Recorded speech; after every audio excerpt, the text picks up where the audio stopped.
Olá a todos, aqui é o Everaldo. Nós estamos na lição 3 do Recoda, né? É, ele acabou classificando aqui como intermediária, mas era para ser básica, né? Coroutines e dispatchers.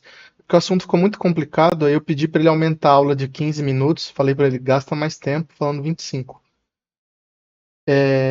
Então é o seguinte, tem os áudios gravados. Eu até introduzi um aluno para fazer perguntas, mas falei assim, vou fazer bem simples, porque o canal não tem muita audiência, né? Não dá para gastar tanto tempo produzindo conteúdo. Mas só para dizer que esse tema de concorrência, multiprogramação, é onde quem fez ciência da computação pode se sentir que está brilhando, né? Porque quando você está programando, você aprende a programar, geralmente você aprende a programação de uma única thread. Aí quando você começa a aprender multiprogramação, você o mais fácil é você fazer um fork no processo, né? Só que é a solução mais pesada. Aí você tem a solução de usar threads. Só que você tem que ter semáforos para sincronizar os dados e evitar race condition. Aí quando se trata de usar coroutinas e coisas parecidas, assim, depende da linguagem, pode ser um Raptor, um Fibers, como no Ruby.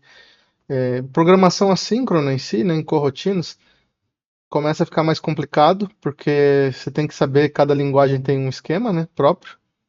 E que a gente falou assim, se pegasse 15 anos atrás, todo mundo estaria usando fork e thread, mas hoje a gente evita fazer isso para maneiras mais leves. Então eu vou deixar o professor AI conduzindo a aula. Se eu sentir que precisa intervir, eu farei uma intervenção, mas achei que ele está explicando bem explicadinho. Se você já fez qualquer coisa assíncrona em programação, buscar dados de uma API, salvar um arquivo, esperar uma resposta de rede, sabe que esse é um dos tópicos que mais confunde. Em toda linguagem, existe uma forma de fazer isso, e em toda linguagem, a maioria dos devs sofre com isso em algum momento. No Android, a história é particularmente interessante, porque a solução mudou várias vezes ao longo dos anos. Hoje, a gente vai entender por que as soluções antigas quebravam, o que são coroutines tecnicamente, e como o Recoda usa isso para gravar áudio, rodar um modelo de IA e atualizar a tela ao mesmo tempo, sem travar nada. Na hora de fazer o roteiro, eu pedi para ele explicitamente para falar assim, já que nós estamos falando de Kotlin, é importante contextualizar e explicar como era feito antes, né? E que ele dividiu os temas da aula, né? Então, nós vamos ver sobre o problema que antigamente se usava sync task e threads manuais e por que isso causava muitos problemas, o que são as coroutines, a sintaxe, suspende, fan é de função, né? Aí o que é o view, model, scope e o launch, o que são dispatchers, e os três tipos, o focado I/O, I/O é entrada e saída, é disco, é rede, e tem um de UI, né? Que eu não sei se ele fala aqui, e o default é de CPU. A construção with context, que você troca os dispatch sem sair da corrotina, como lida com job, como que você lida com async await, o que é cancellation exception, e ele vai pegar de exemplo o start recording, né? Porque se pensar assim, você está gravando, você não pode travar a aplicação, você tem que continuar atualizando a UI, né? A interface gráfica. Então é justamente por isso que a gente precisa de coroutines. Esse tipo de tarefa é uma tarefa longa que tem que estar rodando em paralelo. É esse tipo de problema que resolve. O mapa do que vamos cobrir. Cada tópico constrói sobre o anterior e todos aparecem no código real do Recoda. Ao final você vai conseguir ler o Start Recording e entender cada decisão de design por que dispatchers.default, por que dois catches separados, porque o job é guardado numa variável. Então aqui ele vai falar do modelo antigo, né? O Async Task foi a primeira solução oficial do Android para rodar código em background. A ideia era simples. Você sobrescreve do in background para o trabalho pesado e on-post execute para atualizar a UI com o resultado. O problema? Vários. Primeiro, memory leak. O async task segurava uma referência implícita à activity. Se o usuário girasse a tela enquanto a tarefa estava rodando, a activity antiga não podia ser liberada da memória. Segundo, sem cancelamento fácil. Cancelar um async task em andamento era trabalhoso e propenso a erros. Terceiro, callback hell. Quando você precisava encadear operações gravar, transcrever, salvar, notificar, você acabava com callbacks dentro de callbacks, o código ficava ilegível. O Async Task foi depreciado no Android API 30 em 2020. Então a gente tem que lembrar o seguinte: para quem está começando, é super difícil, mas é mais fácil de aprender também, porque você não tem que lidar com como se fazia antigamente. E para quem já programava com isso, ele vai lembrar das dores, porque você sente que quando você estava programando tinha um monte de problemas que tinha que resolver.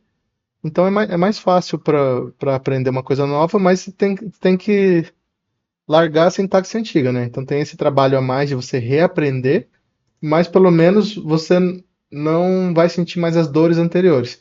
E quem nunca sentiu a dor pode achar difícil o novo, mas ele veria a vantagem se ele soubesse o quanto que era mais difícil antes, né? Muita gente migrou para thread manual com Run on YThread, mais simples, mas com outros problemas. Criar uma thread nova é caro para o sistema operacional, não tem lifecycle awareness. E tratar exceções de forma consistente era um pesadelo. Isso é o que coroutines entregam. Código que parece sequencial, mas é assíncrono. Sem callbacks, sem memory leak, com cancelamento automático quando o view model é destruído. Vamos entender como isso funciona por dentro. Então, para quem olha para esse código, pensa que o método transcribe é um método síncrono, mas ele é assíncrono e ele não está travando a tela, e você pode usar esse with context aqui para atualizar a UI de forma em paralelo, né?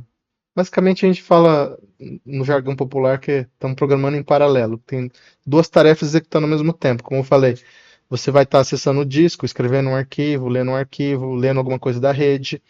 Você vai estar atualizando a tela, dizendo assim, gravando, parado, 1 segundo, 2 segundos, mostrando o toast. E também a parte de machine learning, né? Tipo, o VAD está rodando para detectar se tem silêncio ou não. São 3 coisas executando na nossa aplicação. Aqui eu preciso dar a definição técnica correta. Porque dizer que coroutines são threads leves é uma simplificação que causa confusão. Uma thread é uma unidade de execução do sistema operacional. Criar uma thread custa memória cerca de 1 megabyte de stack e tempo de CPU. Uma coroutine, por outro lado, é um objeto que representa uma tarefa. Ela não tem stack própria, usa a stack da thread que a executa. Pode ser suspensa em qualquer ponto de suspensão. Quando suspensa, libera a thread, outra coroutine pode usar a mesma thread. A diferença fundamental. Uma thread bloqueia quando está esperando. Uma coroutine suspende e suspender é muito diferente de bloquear. Quando uma thread bloqueia, esperando uma resposta de rede, ela fica parada, ocupando memória, sem fazer nada. Quando uma coroutine suspende, ela libera a thread imediatamente. Essa thread pode começar a executar outra coroutine. Na prática, você pode ter milhares de coroutines rodando em poucas threads. Por isso, se diz threads leves não porque são threads, mas porque você pode ter muitas delas sem o custo de criar muitas threads. Aqui uma coisa interessante que eu pedi para ele adaptar para a linguagem falada, né? Aí você viu que ele fala assim, ela libera a thread imediatamente, ele trouxe imediatamente para cá, e depois ele fala, essa thread pode começar. Vamos ver se eu acho o Threads trecho aqui. leves não porque são threads. Por isso, se diz threads leves não porque são threads. Você pode ter milhares imediatamente. Se suspende, ela libera a thread imediatamente. Essa thread pode começar a executar. Eu acho bem legal, a IA, ela leva esses detalhes. Então, lembrando assim que é uma solução técnica mais apropriada, porque não vai gastar tanta memória, né? Recursos são escassos. Não é porque você tem gigas de RAM que você tem que usar tudo. E então é uma evolução, né?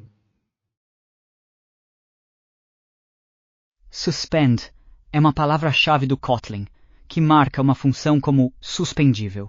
Quando o compilador vê suspend fun, ele transforma a função em uma máquina de estados por baixo dos panos em Java compilado, vira um callback automático. Você escreve código linear, o compilador gera o callback. A regra é simples. Suspend fun só pode ser chamada de dentro de uma coroutine ou de outra suspend fun. O compilador garante isso, você não consegue chamar acidentalmente uma função suspendível de um contexto errado. Então que a gente tem que aproveitar nossas vantagens. A JVM, a Java Virtual Machine, né? Ela é conhecida por ser muito eficiente.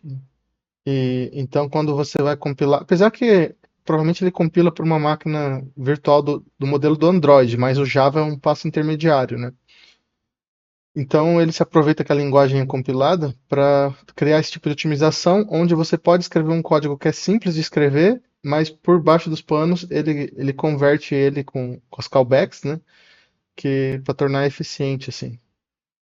Então ele está dizendo assim que se essa função aqui é suspendível, né, transcribe, ela só pode ser chamada aqui dentro desse view model scope, que é desses blocos de coroutine aqui, o launch, ó, ou dentro de uma outra função suspendível. Então se eu tivesse essa função aqui que não tem suspende, eu posso chamar o thread sleep, mas bloqueia a thread. E se eu fizesse daqui que não tem suspende, ela não compilaria, porque faltou a palavra suspende. E se eu der uma função que vai suspender a corotina, a execução continua. Ele vai pegar e vai retornar aqui esses dados.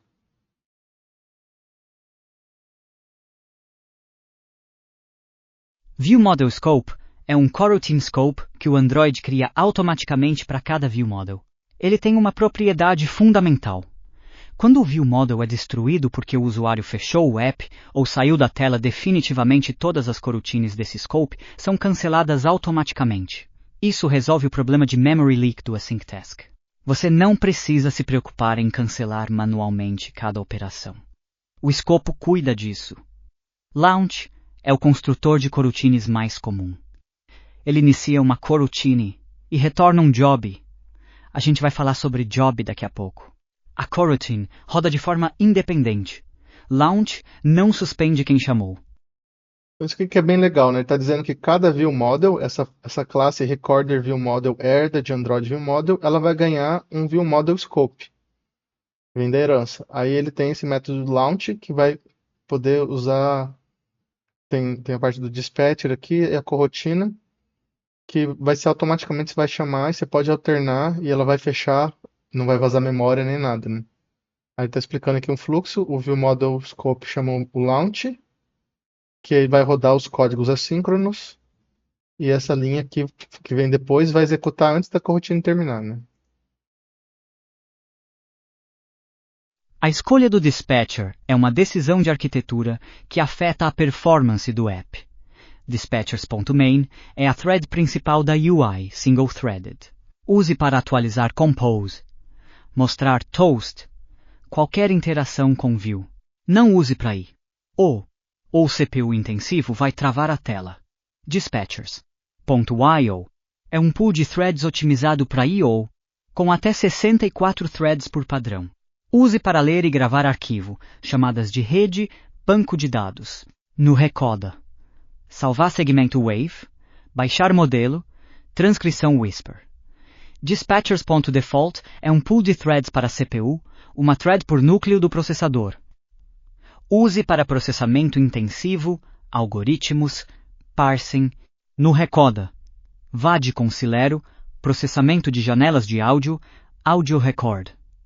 A regra prática é, se a operação passa tempo esperando resposta de fora, use I/O. Se passa tempo calculando, use default. Se toca em qualquer coisa da UI, use main. Então aqui a parte muito importante, se você usar errado o main para uma coisa de I/O, vai travar a tela. Aí o usuário não vai conseguir clicar nem nada, e o Android pode até oferecer para matar o processo, né? Se ficar 5 segundos não respondendo. Lembrando que o Android é Linux, né? Aí aqui você veja que ele está usando um dispatchers e passa o dispatcher do tipo I/O, né? Isso daqui é aquele negócio de trailing callback, né? Como é o último parâmetro, uma callback, ele passa com esse sinal de chaves. Foi falado na lição 2, eu acho. Ou não, não lembro. Veja como os dispatchers aparecem no código real do Recoda. Dispatchers.io para salvar o arquivo Wave é uma operação de escrita em disco. Dispatchers.default para o loop de gravação, que processa janelas de áudio com VAD Cilero, é CPU intensivo. E Dispatchers.main, dentro de um withContext para mostrar o toast, só pode ser criado na thread principal. Então aqui é bem interessante, como eu falei para vocês, qual foi a motivação para criar essas 20 lições? Porque é muito fácil pedir para a IA fazer um aplicativo para você, mas uma hora você vai ter que dar manutenção para ele, se der algum problema, você tem que entender o que está acontecendo. Então você tem que aproveitar a IA para você destilar o conhecimento que ela está gerando ali. Você fala assim, escuta, você fez tudo isso, é muito legal, agora me explica o que é isso, né? E por isso que nós estamos dividindo em 20 lições, porque são muitas coisas, né? Algumas pessoas nunca programaram em Android antes e outras podem ter programado no Android tradicional como eu. E mesmo quem mexe com Kotlin pode não ter experiência com gravador de som, com Whisper e tudo mais, né?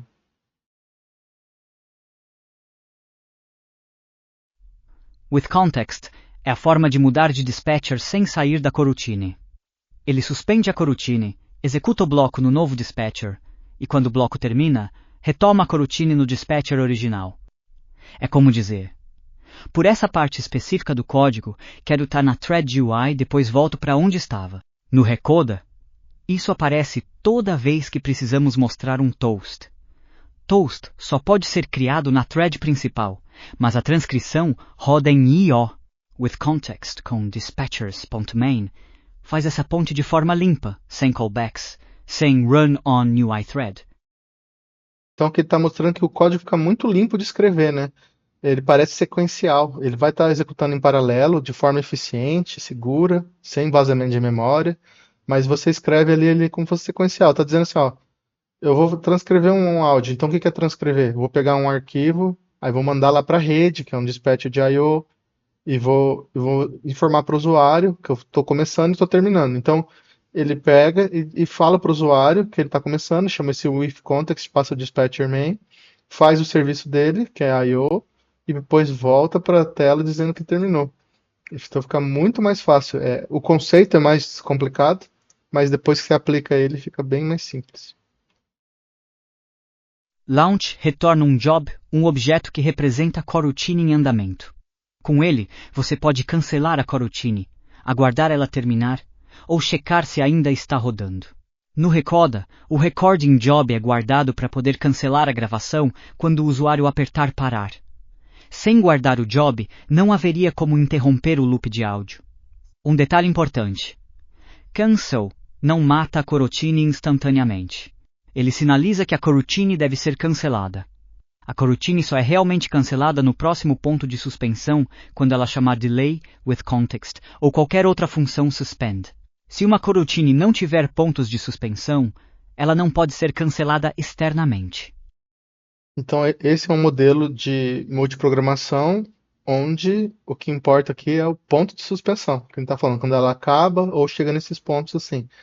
Senão ela vai continuar executando, porque você não tem como, entre duas instruções arbitrárias, você mandar suspender, né? A não ser que elas sejam outras funções suspendíveis. Porque você tem um conceito de um scheduler, né? Você tem uma estrutura, uma ferramenta a nível do processo ou do sistema operacional também, né? Que vai definir quem que está usando a CPU, né? Async é o launch que retorna um resultado. Enquanto o launch é dispara e esquece, async retorna um deferred, o equivalente Kotlin de uma promise ou future. Você chama .await para suspender a coroutine atual e esperar o resultado. Aqui é uma coisa interessante, ó. No slide anterior ele falou assim, quando você chama um launch, se você quiser pegar o resultado, vai retornar o job. Então, eu vou voltar aqui, né?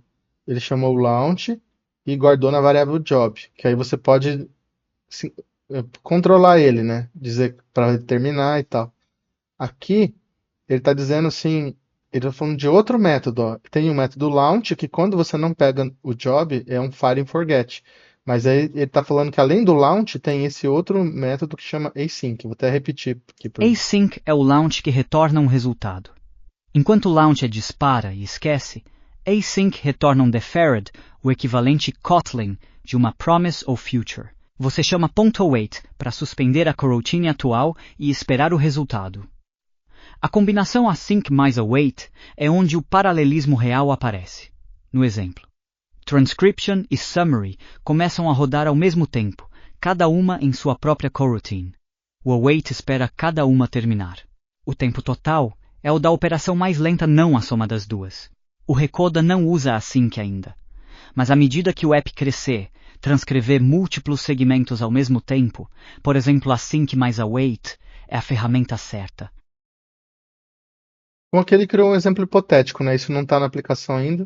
Aí ele está dizendo que com essas duas palavras aqui, eles estão rodando em paralelo, mas ele vai terminar aqui quando os dois acabarem, né? Mas olha que interessante que ele está falando, ó, espera os dois terminar, mas estão rodando em paralelo. Porque ele foi criado aqui com o async, né? Mas a gente não está usando isso ainda. Cancellation exception é especial. Quando você chama job.cancel, o Kotlin lança um cancellation exception dentro da coroutine no próximo ponto de suspensão. É o mecanismo que permite cancelar coroutines de forma cooperativa. A regra de ouro: nunca engolir cancellation exception silenciosamente sem relançar. Se você fizer um catch de exception genérico e não verificar, vai suprimir o cancellation exception, e a coroutine não vai ser realmente cancelada, fica presa para sempre. O Recoda usa dois catches separados, na ordem certa. Cancellation exception primeiro.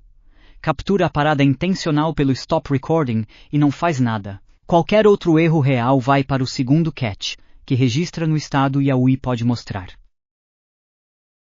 Então ele está mostrando aqui o ponto real como que é usado, né? E que você tem que tomar cuidado para não fazer a parte de UI ali, né? Ali é só para parar.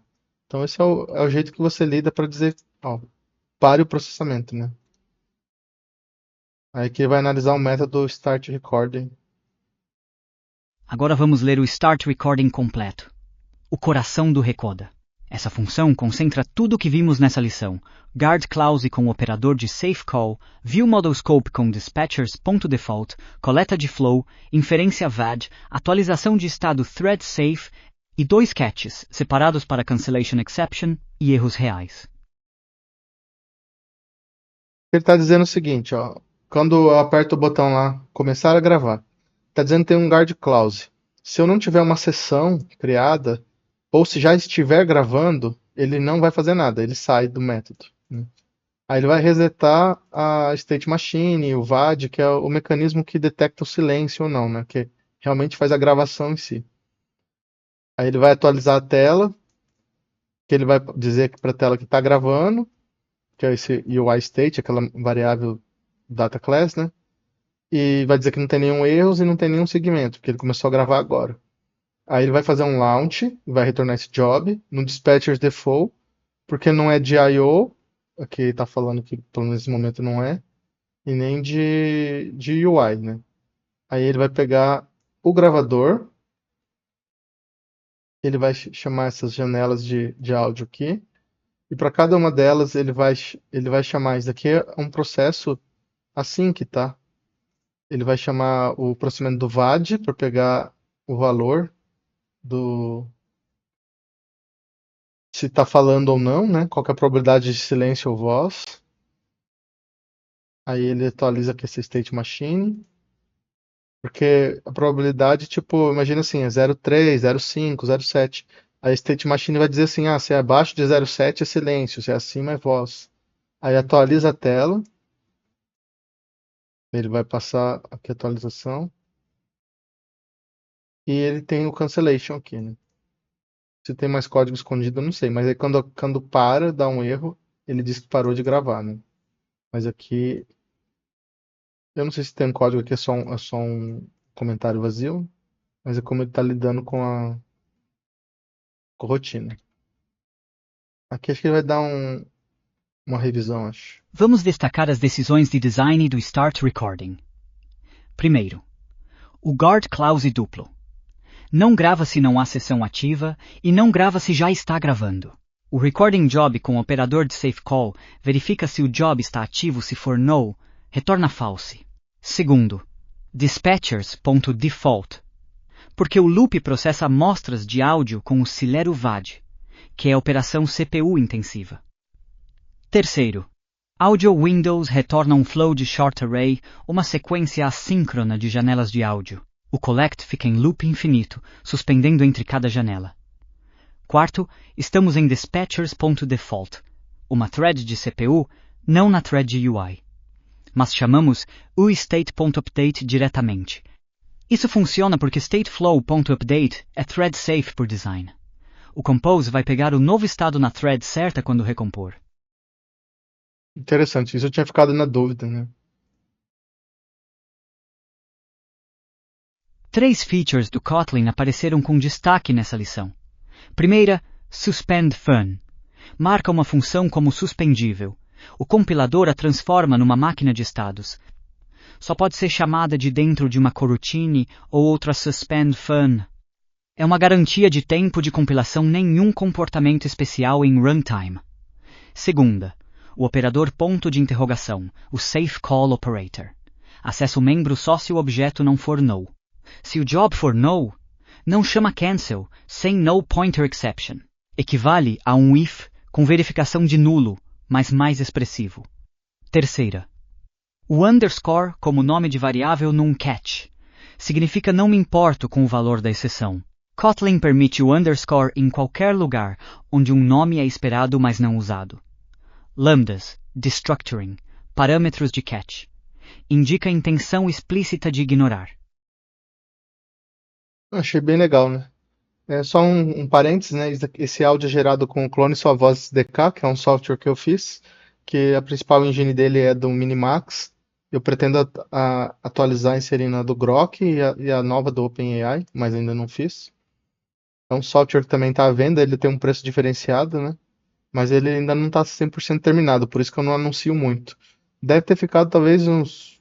Eu não sei direito, assim, mas eu chutaria que talvez até uns R$ 5 para gerar todos esses áudios, que deu quase meia hora de áudio, né? Não deu tanto que deu 26 minutos de vídeo, né? Mas custa US$ 100 por 1 milhão de caracteres, né? Que acho que 1 milhão de caracteres deve dar. Não lembro exatamente, mas quando você compra os créditos, tem que ser no mínimo US$ 25 da Minimax, né? E acho que dá para gerar umas 5 horas de áudio isso tudo. Então, eu vou chutar que seria quase US$ 1 isso. E é isso para a lição 03. Cobrimos a jornada completa de assincronismo no Android, de async task e thread manual até coroutines modernas. Entendemos que coroutines são computações suspendíveis. Não thread suspender, libera a thread, bloquear não. Vimos como dispatchers, with context, job, async e await funcionam juntos. E lemos o start recording linha por linha, entendendo cada decisão de design. Na próxima lição, vamos ver como o Recoda captura áudio com o Audio Record, o componente de baixo nível do Android que lê amostras direto do microfone. É onde o áudio físico entra no código pela primeira vez.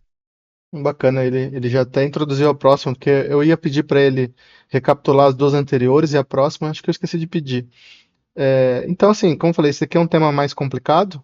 É uma lição básica, porque isso aqui é um básico do Android, né? Que nem eu falei, aonde os alunos de ciência da computação brilham, porque ele fala assim, agora eu vou usar aquilo que eu estudei em sistemas operacionais, e quem não tem essa educação formal tem que aprender na marra, né? Ou simplesmente usar intuitivamente, seguindo os tutoriais. Não tem muito para onde fugir, né?